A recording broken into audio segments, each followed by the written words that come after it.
Morning students.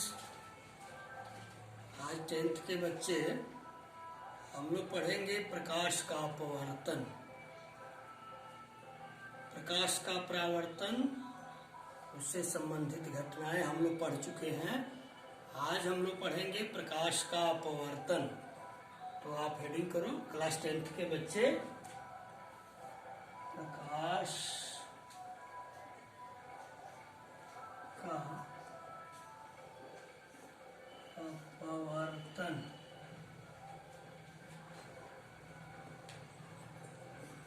Refraction of light.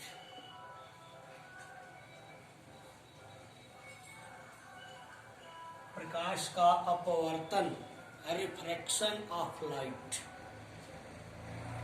आप heading भी यही कर देंगे। अब प्रकाश का अपवर्तन से आप क्या समझते हैं? तो देखो, जब प्रकाश की किरण एक माध्यम से दूसरे माध्यम में जाती है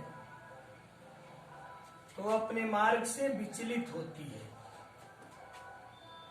क्यों विचलित होती है?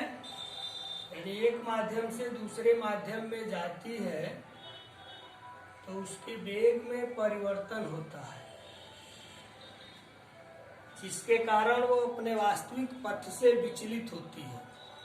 या तो वह विलंब से दूर जाती है या विलंब की ओर झुकती है। इस घटना को ही हम प्रकाश का अपवर्तन कहते हैं। जैसे मान लीजिए ये माध्यम 1 है और ये माध्यम 2 है। इसको हम आपतित किरण कहते हैं। आपतित किरण, इंसिडेंट रे।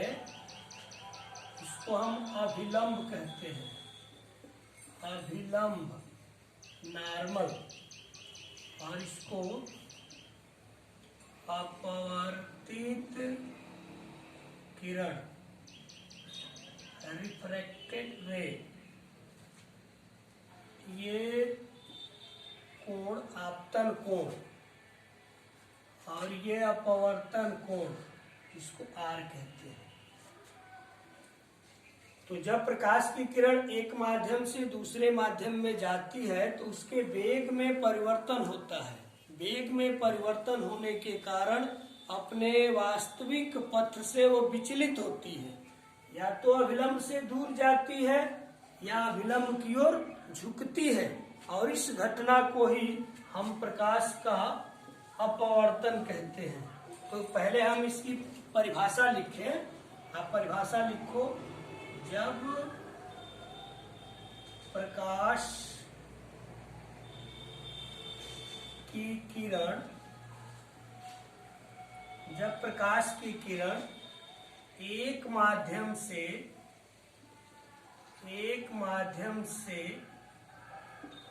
दूसरे माध्यम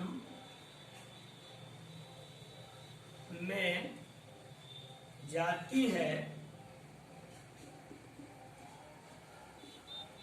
तो उसके वेग में परिवर्तन होता है, जिसके कारण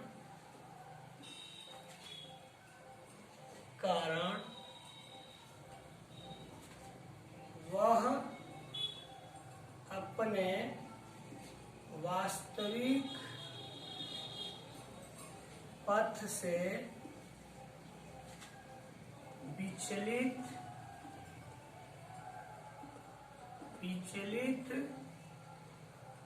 हो जाती है। विचलित हो जाती है। वह अभिलंब से दूर या अभिलंब की ओर झुक जाती है,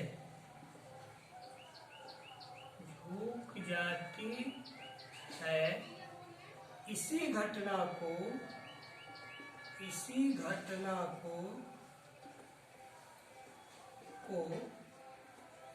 प्रकाश का अपवर्तन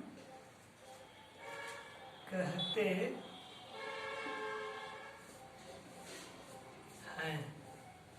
जब प्रकाश की किरण एक माध्यम से दूसरे माध्यम में जाती है तो उसके वेग में परिवर्तन होता है, जिसके कारण वह अपने वास्तविक पथ से विचलित हो जाती है। वह विलंब से दूर या विलंब की ओर झुक जाती है। इसी घटना को प्रकाश का हम अपवर्तन कहते हैं। अब यहाँ देखो, इस फिगर में हम दिखाए हैं, यह आपतित किरण, अपवर्तित किरण, अभिलंब, ये पहला माध्यम है, ये दूसरा माध्यम है, ये किरण आ रही है, इसका देखो वास्तविक पथ ऐसे होना चाहिए, तो यहाँ अभिलंब से दूर हटी है, ये किरण ऐसे आ रही थी, इसका वास्तविक पथ ऐसे होना चाहिए, लेकिन ये अभिलंब की ओर झुकी है, तो या तो अभिलंब से दूर हटे या विलंब की ओर झुके, इस घटना को ही हम प्रकाश का अपवर्तन कहते हैं। फिर से आप सुनिए इस बात को कि जब प्रकाश की किरण एक माध्यम से दूसरे माध्यम में जाती है तो उसका वेग बदल जाता है। वेग बदलने के कारण वह अपने वास्तविक पथ से विचलित हो जाती है, या तो अभिलंब से दूर हट जाती है या विलंब के पास आ जाती है, और इस घटना को ही हम प्रकाश का अपवर्तन कहते हैं। अब अपवर्तन का कारण क्या है? कारण आपको पीछे हम पढ़ा चुके हैं कि अलग अलग माध्यमों में प्रकाश की चाल अलग अलग होता है। इसके पिछले चैप्टर में प्रकाश के परावर्तन में हम लोग पढ़े थे कि अलग अलग माध्यम में प्रकाश का चाल अलग अलग होता है। सबसे अधिक प्रकाश का चाल निर्वात में, उसके बाद ठोस में, उसके बाद द्रव में, उसके बाद गैस में होता है। तो प्रकाश की चाल अलग अलग माध्यम में बदलती है, जिसके कारण एक माध्यम से दूसरे माध्यम में जाने पर वह अपने वास्तविक पथ से विचलित हो जाती है। तो एक आप हेडिंग करके लिख सकते हो, अपवर्तन का कारण। अपवर्तन का कारण आप यहां लिख लो, प्रकाश की चाल अलग अलग माध्यम में, प्रकाश की चाल अलग अलग माध्यम में अलग अलग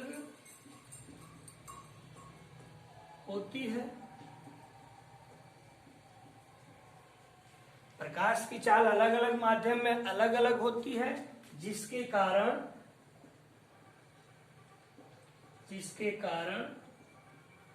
एक माध्यम से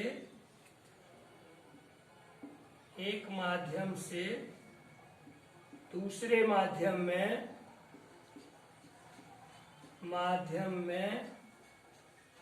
जाने पर अपने वास्तविक पथ से विचलित हो जाती है।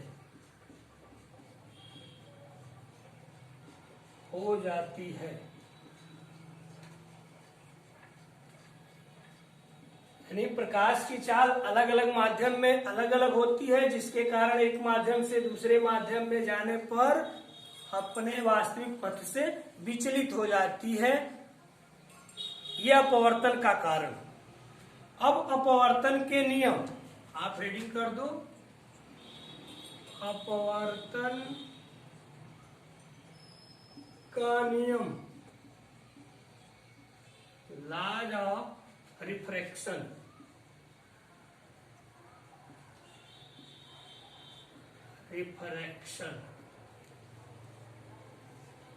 लॉज ऑफ रिफ्रैक्शन, अपवर्तन के नियम। अपवर्तन के दो नियम हैं। एक निश्चित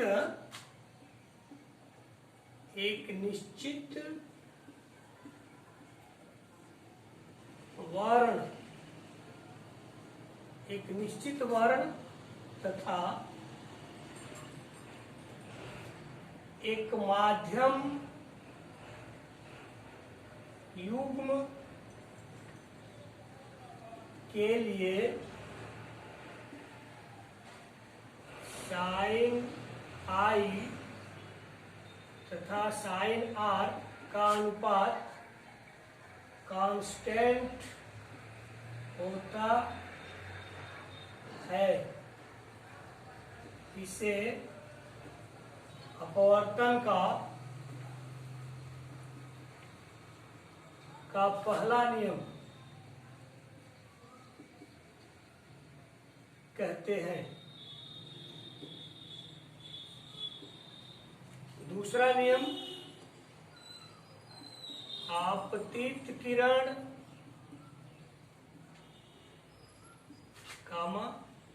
अपवर्तित किरण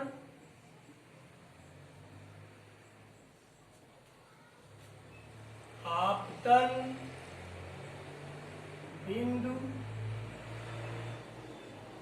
पर खींचा गया अभिलंब तीनों एक ही तल में होते हैं।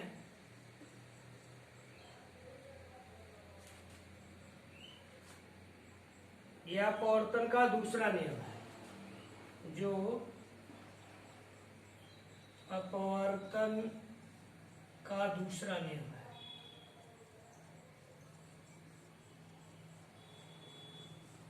दूसरा नियम अपवर्तन का नियम एक निश्चित वर्ण तथा एक माध्यम युग्म के लिए साइन आई और साइन आर का अनुपात एक कांस्टेंट होता है, जिसे माध्यम का अपवर्तनांक कहते हैं। क्या छूट गया है, आप लिख सकते हो, जिसे माध्यम का अपवर्तनांक कहते हैं। और यही अपवर्तन का पहला नियम है कि साइन आई और साइन आर का अनुपात एक कांस्टेंट होता है, जिसे माध्यम का अपवर्तनांक कहते हैं, रिफ्रैक्टिव इंडेक्स कहते हैं। माध्यम का अपवर्तनांक और आपतित किरण, अपवर्तित किरण, आपतन बिंदु पर खींचा गया अभिलंब तीनों एक ही तल में। जैसे देखो, आपतित किरण ये भी व्हाइट बोर्ड पर है, अपवर्तित किरण ये भी व्हाइट बोर्ड पर है, अभिलंब ये भी व्हाइट बोर्ड पर है, यानी तीनों एक ही तल में होते हैं, जिसे अपवर्तन का हम दूसरा नियम कहते हैं। तो आप एक बार इतना सुन लीजिए, फिर आगे बढ़ते हैं। प्रकाश का अपवर्तन, जब प्रकाश की किरण एक माध्यम से दूसरे माध्यम में जाती है तो उसके वेग में परिवर्तन होता है। वेग बदलने के कारण उसके वेग में क्या होता है, देखो यहाँ लिखे भी हैं, वेग में परिवर्तन होता है, जिसके कारण वह अपने वास्तविक पथ से कुछ विचलित होती है। यानी या तो अभिलंब से दूर हट जाती है या अभिलंब के पास आ जाती है।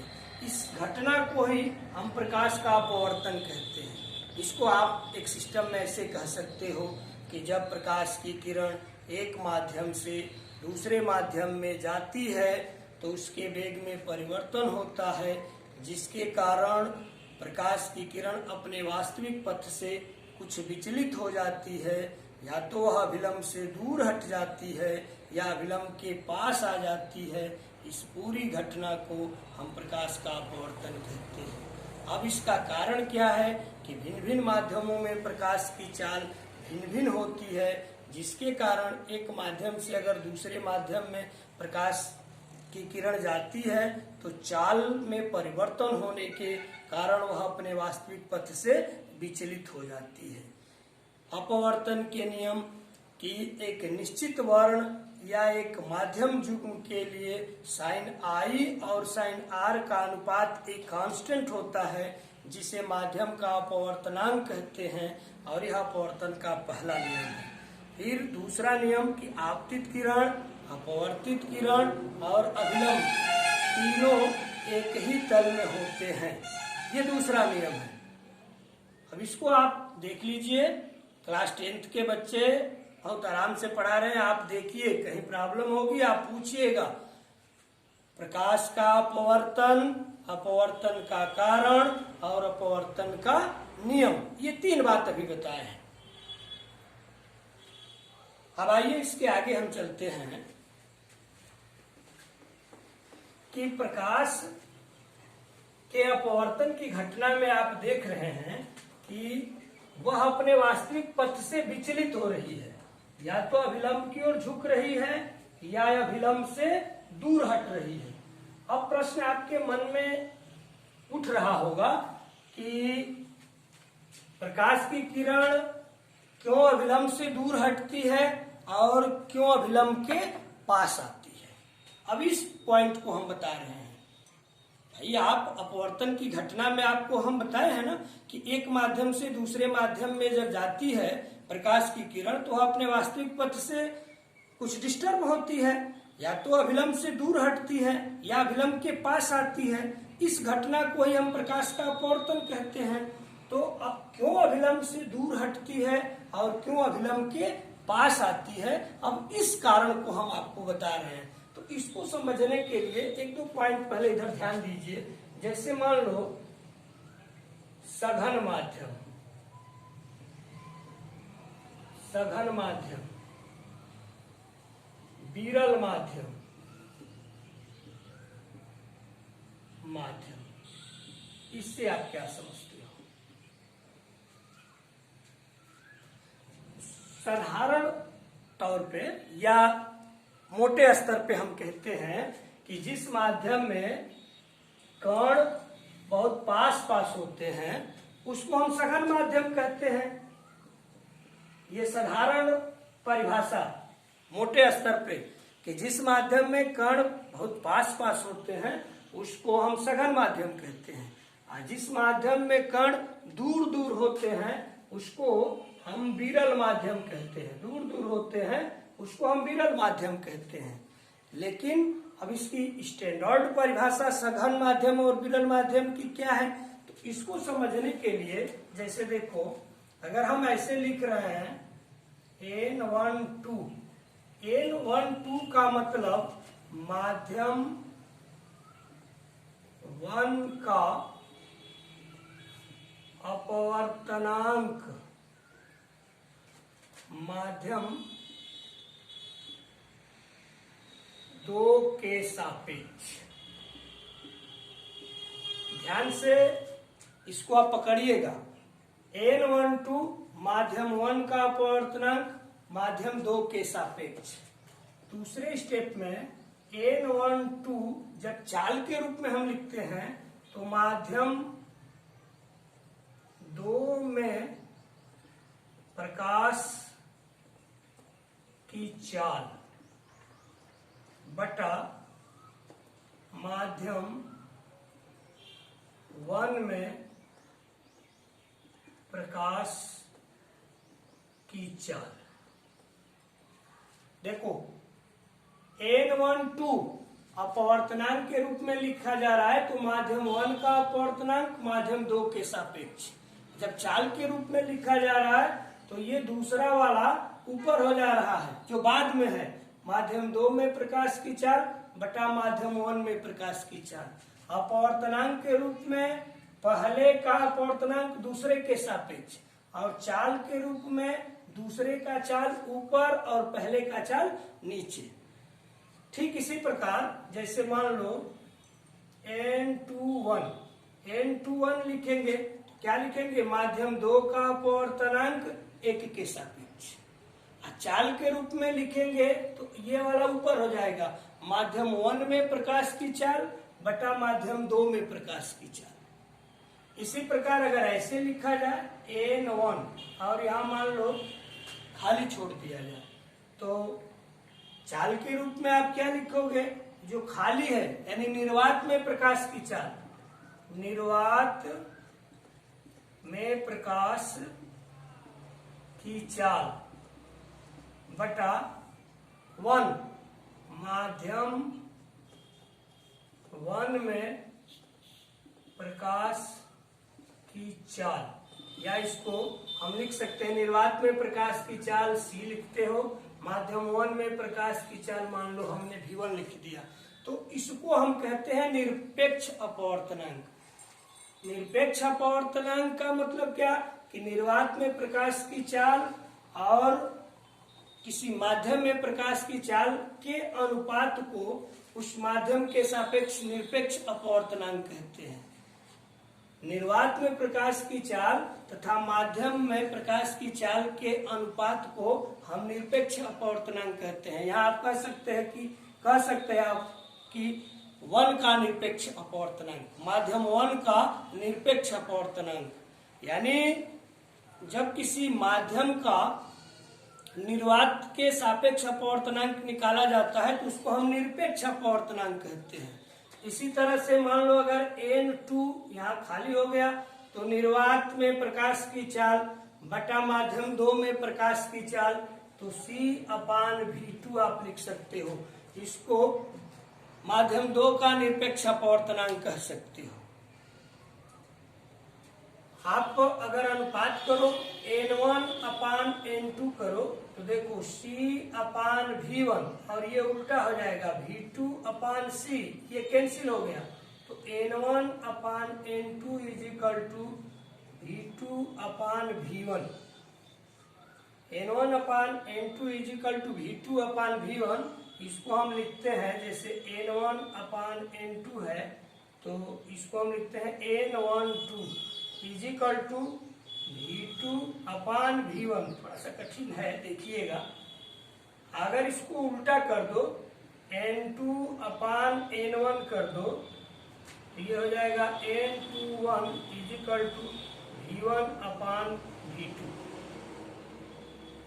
अब यहां से देखो, जब N1 अधिक होगा तो V1 कम होगा, N1 अधिक होगा तो V1 कम होगा, अर्थात निरपेक्ष अपवर्तनांक अधिक होगा तो वह सघन माध्यम होता है।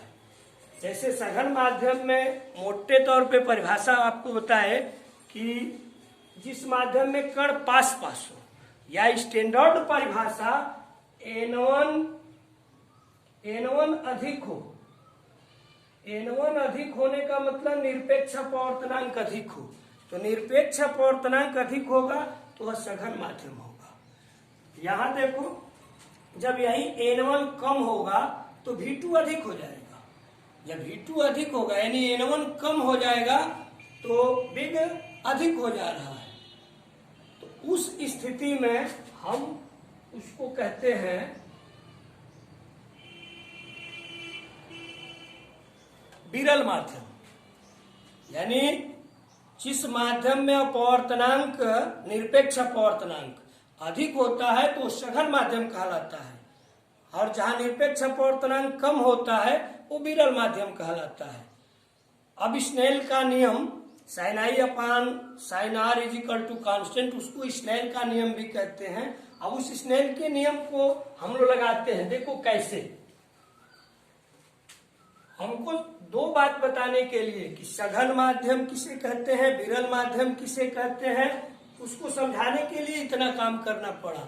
यानी मोटे तौर पे सघन माध्यम जिस माध्यम में प्रकाश के कण पास पास हो, या जिस माध्यम में निरपेक्ष अपवर्तनांक अधिक हो, जिसका निरपेक्ष अपवर्तनांक अधिक हो सघन माध्यम, निरपेक्ष अपवर्तनांक कम हो तो विरल माध्यम।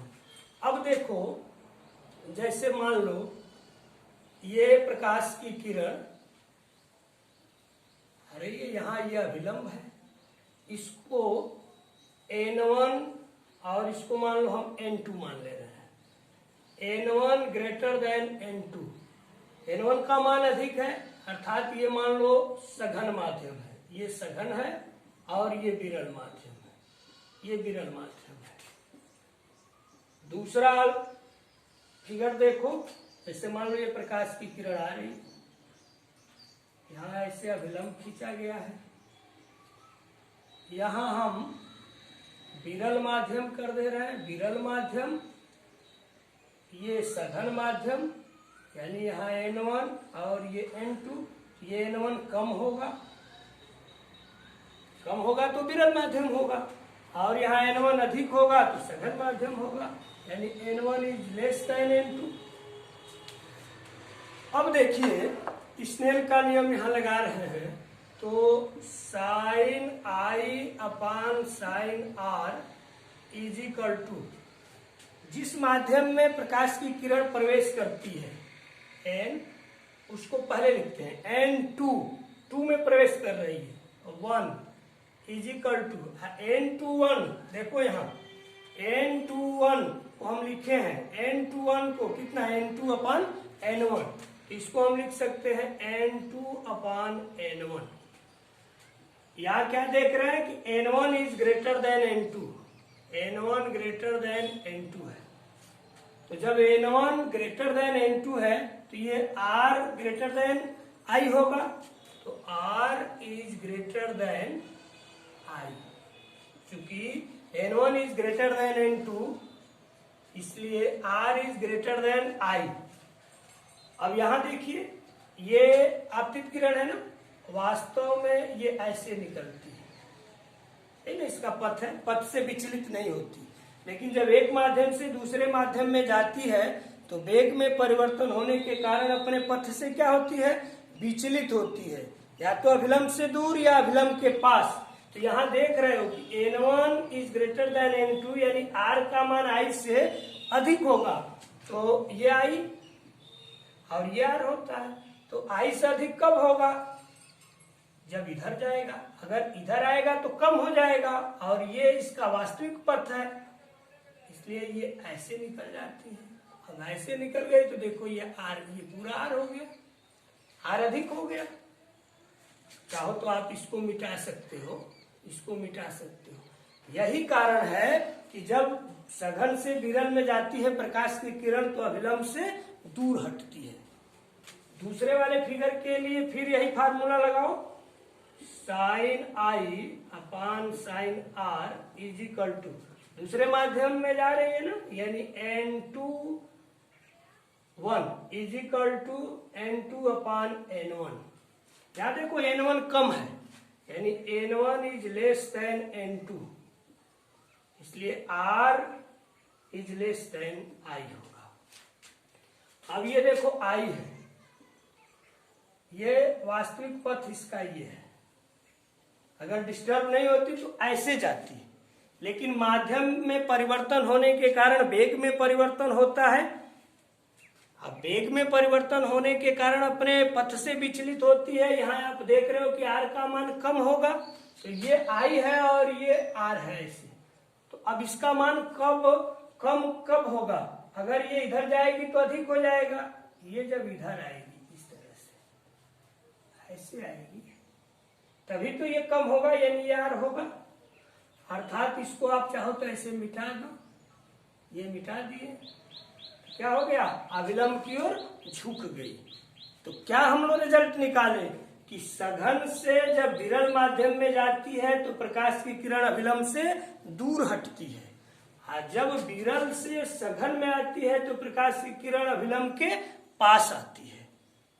आप चाहो तो इतना न लिख करके यहाँ सीधे नोट पॉइंट करके आप लिख सकते हो, नोट पॉइंट करके आप सीधे इस फिगर को बना सकते हो। N1 is greater than N2, इसमें N1 is less than N2। Snail के नियम से, स्नेल के नियम से sine I upon sine R is equal to इतना, क्योंकि N1 is greater than N2, इसलिए I is greater than R is greater than I। तो ये ग्रेटर देन कब होगा, जब अभिलंब से दूर हटेगा। यहाँ लेस देन कब होगा, जब अभिलंब की ओर झुकेगा। तो क्लियर हो गया कि प्रकाश की किरण क्यों अभिलंब से दूर हटती है और क्यों अभिलंब के पास आती है। अब अपवर्तनांक और निरपेक्ष अपवर्तनांक, इसकी परिभाषा आपको बता दे रहे हैं, लेकिन एक बार इतना हम रिवीजन कर दे रहे हैं।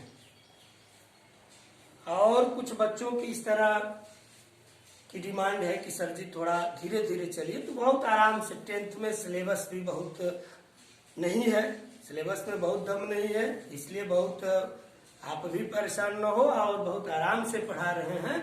हम लोग आज पढ़े कि प्रकाश का अपवर्तन, रिफ्रैक्शन ऑफ लाइट, इसकी डिफिनीशन हम क्या बताए कि जब प्रकाश की किरण एक माध्यम से दूसरे माध्यम में जाती है तो वेग बदल जाता है। वेग बदलने के कारण वह प्रकाश की किरण अपने वास्तविक पथ से विचलित हो जाती है, या तो अभिलंब से दूर हटती है या अभिलंब के पास आती है। इस घटना को ही हम प्रकाश का अपवर्तन कहते हैं। उसके बाद हम बताए कि अपवर्तन का कारण क्या है।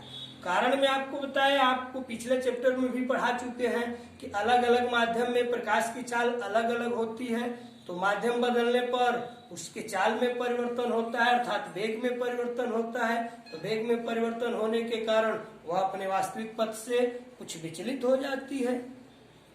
तीसरा पॉइंट आपको बताया अपवर्तन के नियम कि एक निश्चित वर्ण तथा एक माध्यम युग्म के लिए साइन आई और साइन आर का अनुपात एक कांस्टेंट होता है, जिसे माध्यम का अपवर्तनांक कहते हैं और इसे ही स्नेल का नियम कहते हैं। अपवर्तनांक क्या है? अपवर्तनांक वह भौतिक राशि है जो दो माध्यमों में प्रकाश की चाल का अनुपात हम ज्ञात करते हैं। वह भौतिक राशि जिसकी सहायता से दो माध्यमों में प्रकाश की चाल का हम अनुपात ज्ञात करते हैं। दूसरा अपवर्तन का नियम कि आपतित किरण, अपवर्तित किरण और आपतन बिंदु पर खींचा गया अभिलंब तीनों एक ही तल में होते हैं।